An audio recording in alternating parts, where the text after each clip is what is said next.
Hello, and thank you for joining me again today on the Finding Hope After Loss podcast. Today's episode is about something we don't talk about enough: experiencing multiple pregnancy losses at a young age. What is it like to go through 2 miscarriages and infant loss when people already question you because of your age?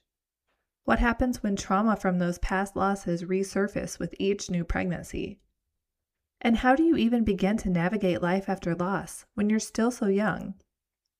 In this episode, Arlene shares her story of becoming a mother at 17, losing her daughter after 3 months and 3 days, and then walking through 2 additional miscarriages. She speaks openly about stigma, panic attacks, feeling like her body failed her, and the courage it takes to keep telling her baby's stories. Hello, everyone. Today I am here with Arlene, and she has actually been on the show previously. If you would like to listen to her tell her full story, you can go back and listen to that episode. And yeah, just excited feels like the wrong word. I feel like saying I'm excited to talk to someone about loss never really fits. But, anyways, welcome to the show again, Arlene. Hi. Thanks for agreeing to come on again. Thank you for having me again. It's a pleasure. So, for those who aren't familiar, do you want to give just like a brief recap of your story so far?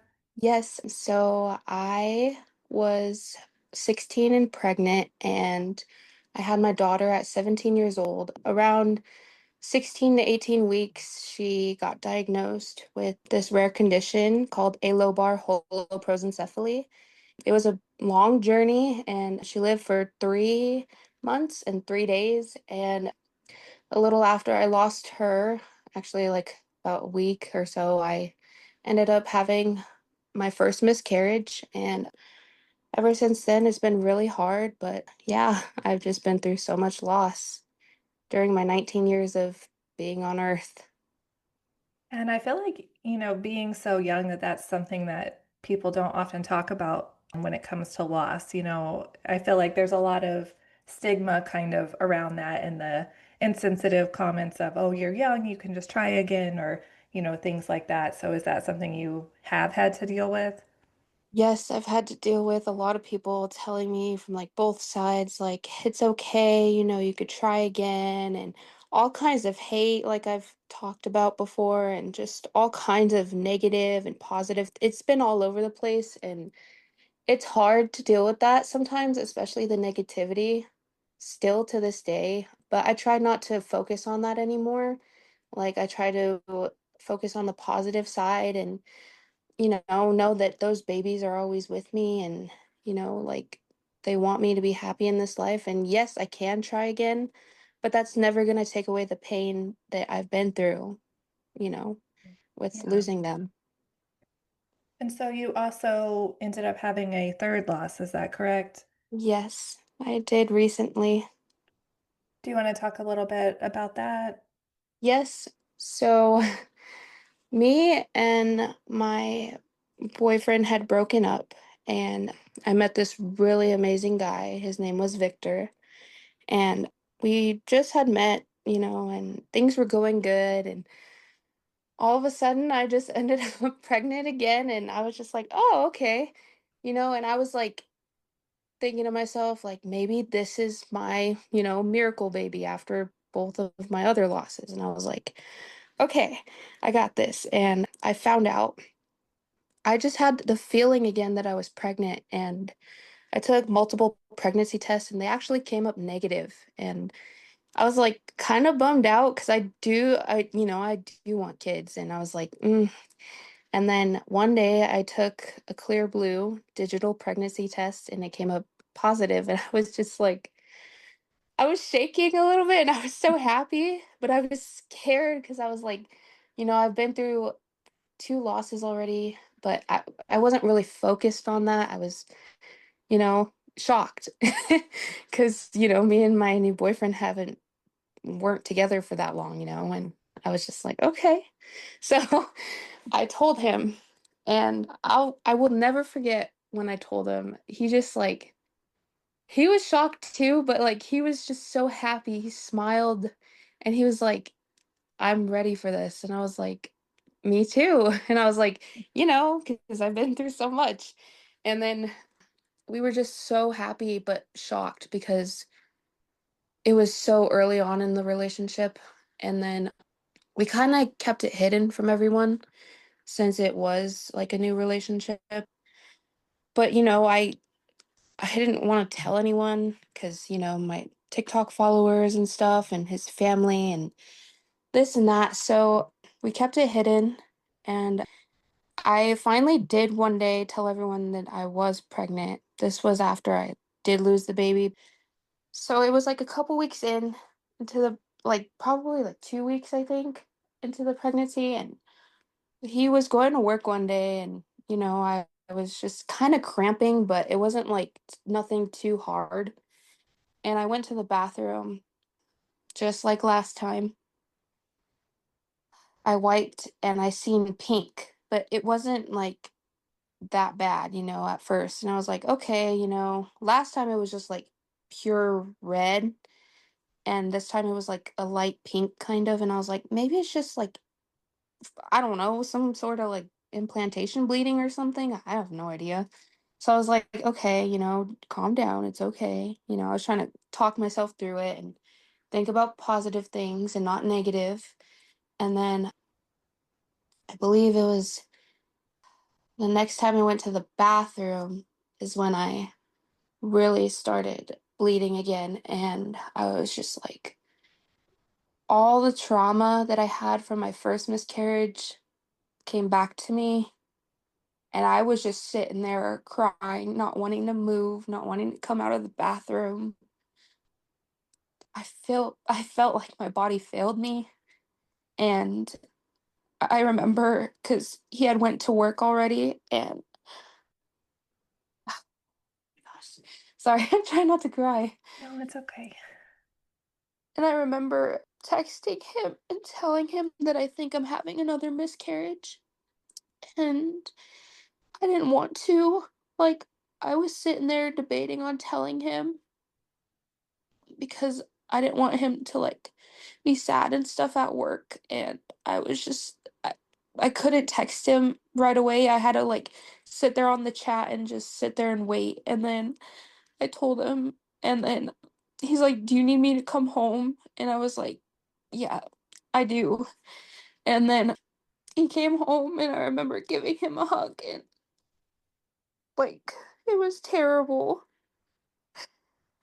because then I already made an appointment for the OB, and then I had to call them and tell them what was going on. And it was the same OB that I had for my first daughter and my first miscarriage.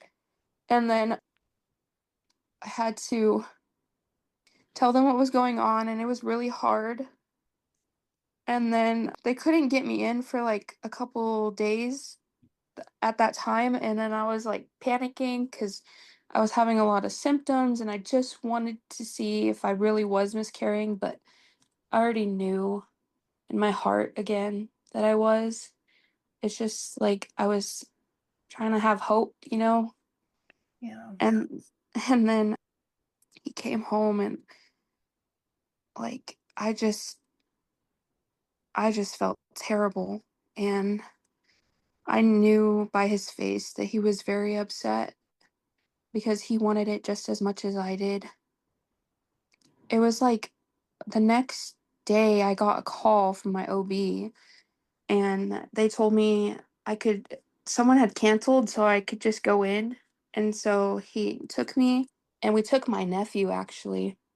My little nephew came along for support. I remember them just wheeling me in there, and I just felt not embarrassed, but just very upset, and just it brings back a lot of trauma and memories at that OB. And I remember she was getting the ultrasound ready, and I was so anxious, like I was shaking, and I I held Victor's hand, and I was just having a panic attack, and I had to ask her to stop because right when she was looking what she was looking for, I like almost screamed kind of because I was like, I need to stop. I was like, I can't, I'm panicking, I need to stop. And she said, I already seen what I needed to see. And she said, thank you for, letting me take a look. And I was like, yeah. And I started crying and I was getting dressed, and Victor and my nephew went to the waiting room.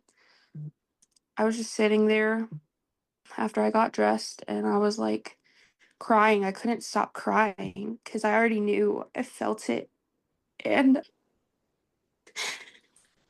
the doctor comes back in and she like, because she went out for a second, she came back in and she said, I'm so sorry. She's like, you had another miscarriage. She's like, I seen where the baby was, but the baby is no longer there anymore. And I felt so hurt in that moment. I wasn't ready to hear that. And she gave me a hug and she said, I'm so sorry to have to see you in this circumstance again. And then Victor wasn't in the room for that part. He was in the waiting room with my nephew. And they came back in because someone went and got them and they brought them back in. And I was just sitting there crying. And then she had to re-explain everything. And she said, since this is my second miscarriage in a row, that it could be something that had to do with my body this time. And ever since that day, I just, when I was around Victor, I never really like told him really much how I felt. And we really never spoke too much about the miscarriage after that, like only a little bit. But ever since that day, I literally felt like I failed him. I failed my baby and my body failed me. And I never really liked to talk about that with him. And I still feel like that to this day. I feel like I failed him because he cried. I remember watching him cry and he didn't want to stop and he just wanted like he would go into a room and just start crying, or in his truck and just start crying. And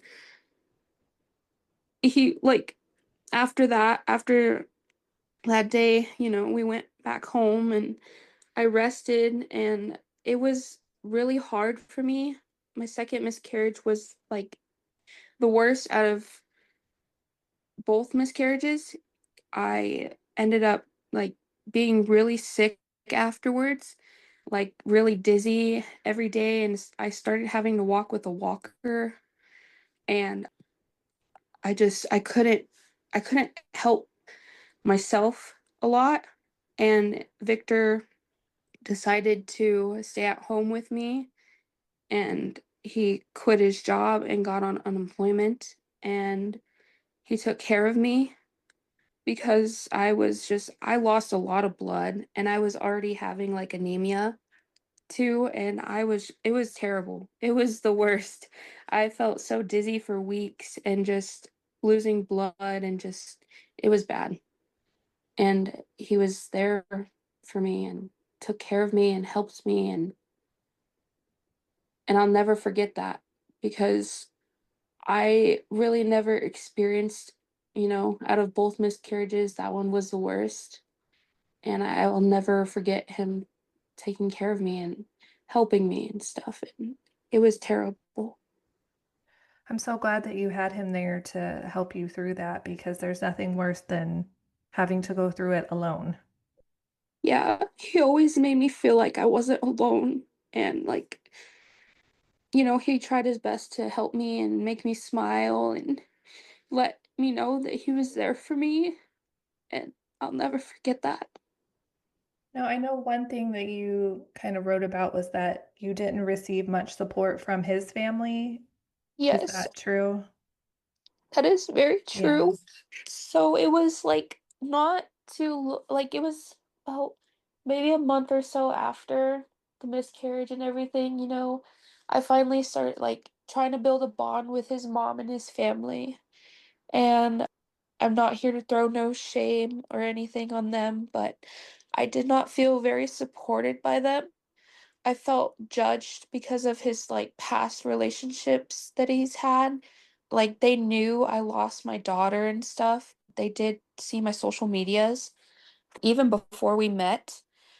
But when I told them, he like he kind of talked with his mom about it, and I'm not quite sure what was said because I wasn't there, but I heard that she kind of just said, "Oh, well, if it was your baby, sorry," to him. Oh my But gosh. for me, I never received like, "I'm here for you," or "I'm sorry," or "Is there anything I could do?" Like I kind of felt hurt a little bit because that wasn't right, you Yeah. know? 'Cause I kind of felt like shamed and like just not I felt like I was not respected, and yeah. Yeah, I feel like, I mean, especially when, again, I feel like a lot of it comes down to age. When somebody sees that you're 19 and you've had three losses, that there is a lot of judgment there. Yeah. And it The, shouldn't be, but it is. yeah. Like me and his mom talked because she has lost a son too, a stillborn, and I was just like, kind of relating to her. And I was trying to build a bond because, I felt like, hey, maybe she actually understands, a little bit. And maybe we could build a bond together, always talk about it or just, spend time together, and it wasn't like that. And I felt very disrespected and just judged and not heard.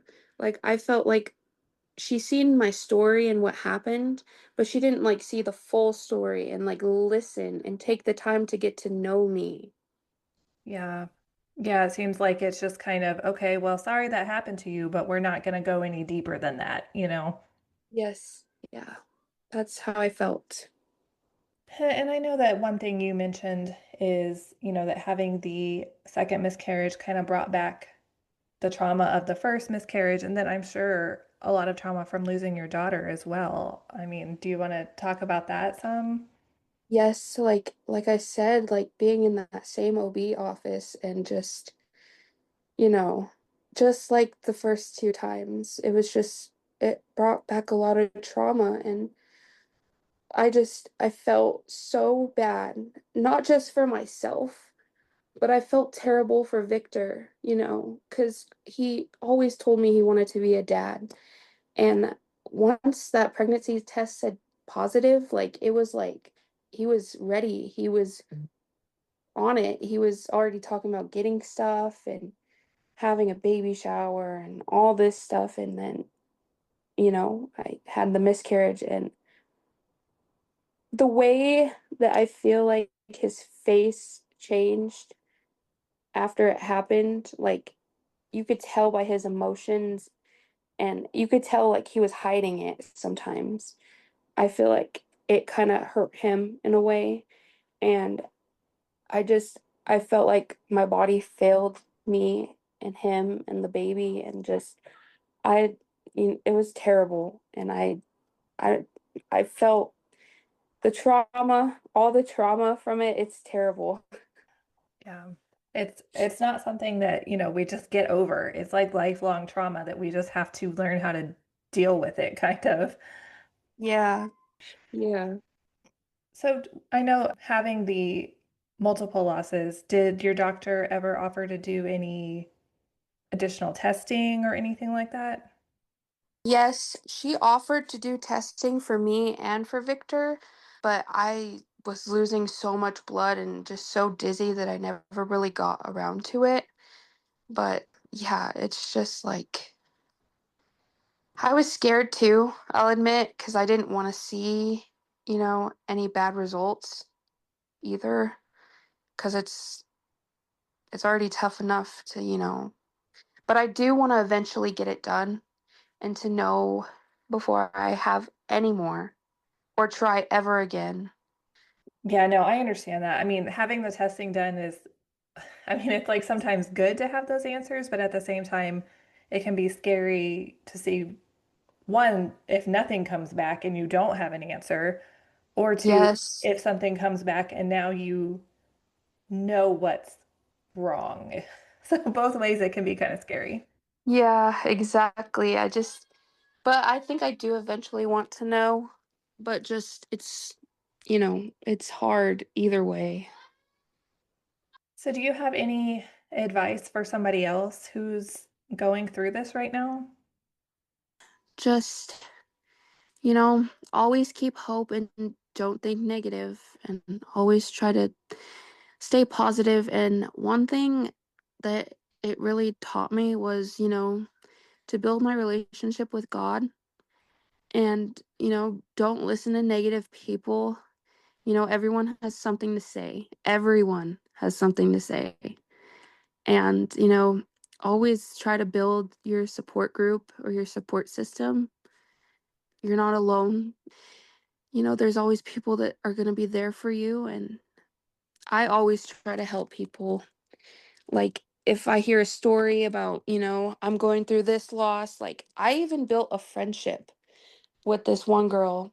She's now one of my best friends. She was going through a miscarriage at the same time as me, and she was looking to me for help, and she was asking me questions, and that felt really good because, if I can help someone, I'll do it. I'll be there for that person, you know? Yeah, I mean, I feel like sometimes you can form the best friendships because you have both been through the same experience, so you know what the other person is feeling. You don't have to like explain yourself. Yes, and, like, it is crazy when I do tell people that I have lost 3 kids at 19, and everyone kinda, looks at me weird sometimes or, like, gives me, like, kinda like I don't know how to explain it, but they do judge me at first, but, like, some people don't, and especially with her, like, 'cause she's around my age too, and she was just, like, so comfortable and talking to me about everything, asking me questions, and it felt great to talk about it because sometimes I don't like talking about it, but when I do, it's good. It helps me. It helps me, like, and helping people like her helps me too because I love telling my story. And it's not just my story, it's my baby's story too. Yeah. And I think it's really that bond between lost parents is just like indescribable. It's just really, really special. Yeah, it's like nothing I never pictured going through this, but building relationships with people, it's like it feels good, but it's terrible about how and like why you are talking to that person, but it's like it helps and it makes you feel better. Yeah, it's like every time I'm always like, man, I wish I knew you under different circumstances, but Yeah. like glad to know you now. Yeah. Yeah. So is there anything else that you'd like to share, add about anything? I miss my babies every day. I wish I could hold them and hug them and, you know, even just see them or to get to know them, but I won't until I make it up to heaven. But what I do know is that they're watching me and I got to stay strong for them. And, I got to be a person that someone can look up to and always be there for people that are going through stuff like this because it's really hard every day. Like it's been like it's terrible. It's been just a mess. But I would never change it. I would never want to not have, been pregnant with any of them, I just or got the time with my daughter or anything. I don't regret it at all. Well, I know you're already making a difference in a lot of people's lives just by, sharing your story and just being so open about it. So I know you'll go on and continue to make a difference. Yes, I think that's one of my purposes for this life is to tell their story and my story and to be there for people and, to spread awareness because I never thought I would go through this. And 3 losses later, I'm here and I love to talk about it. Yeah, I feel like so many of us never imagined, when we were thinking about having kids or starting families, any of that, that we thought that this is where we would end up. Yeah, I never thought about it, not even for a second. And then, it just happens, but I wouldn't change it for the world. Yeah, no, I wouldn't either. I wouldn't give up the time that I had with my daughter either. So, it's painful, but it's also beautiful at the same time because those are our babies and that's the time we had with them. Yes, yeah. And I'm so sorry for your loss as well. Thank I you. It's so hard. It is, yeah. Yeah, learning to live a whole new life without them, a whole new version of yourself, like learning what things are important, what things aren't important. It's just so many things. I don't even recognize myself anymore. Like, I don't from from the young teen that I was to now. I feel like I've kind of had to grow up and be an adult. Like, Yeah. right after I had my daughter, I just had to be like, oh, well, now I'm like 20 something years old. Like suddenly you aged way more than you expected, right? Yeah, I don't recognize myself anymore. Like, I'm not so immature anymore. I know what I want in life and I know how to take care of like a sick child and I know that's terrible to say, but I do and it wasn't easy and it's not easy to carry this pain. Oh, yeah, so much can be said about it. Yeah. It's just, yeah, if you haven't been through it, it's just so indescribable to people. Yeah, and I don't think anyone should ever judge someone or take the time to get to know them because I know we've all been through something. But, especially with losing a baby and kids, it's a whole nother level. Yeah, it definitely is. I think it's like its own category. I mean, I've Yes. lost other people, I've lost pets that I loved, I've lost grandparents, I've lost people, but nothing compares to losing Nope. my daughter. Exactly. Nothing compares. Nothing. Well, I want to thank you so much for coming on again today and sharing your story with us. Thank you for having me again. Thank you so much. Thank you so much, Arlene, for sharing your story with us. I know that episodes like this can feel especially heavy. Multiple pregnancy losses, losing a baby at a young age, all of the stigma, all of the trauma. It's a lot to take in. And if something in today's conversation hit close to home, I just want you to always remember that your babies matter and your story matters too. And if this episode helped you feel even a little less alone, it would mean so much if you'd subscribe to the show or leave a quick review on Apple or Spotify. This is how other families walking through pregnancy loss and infertility can find these conversations.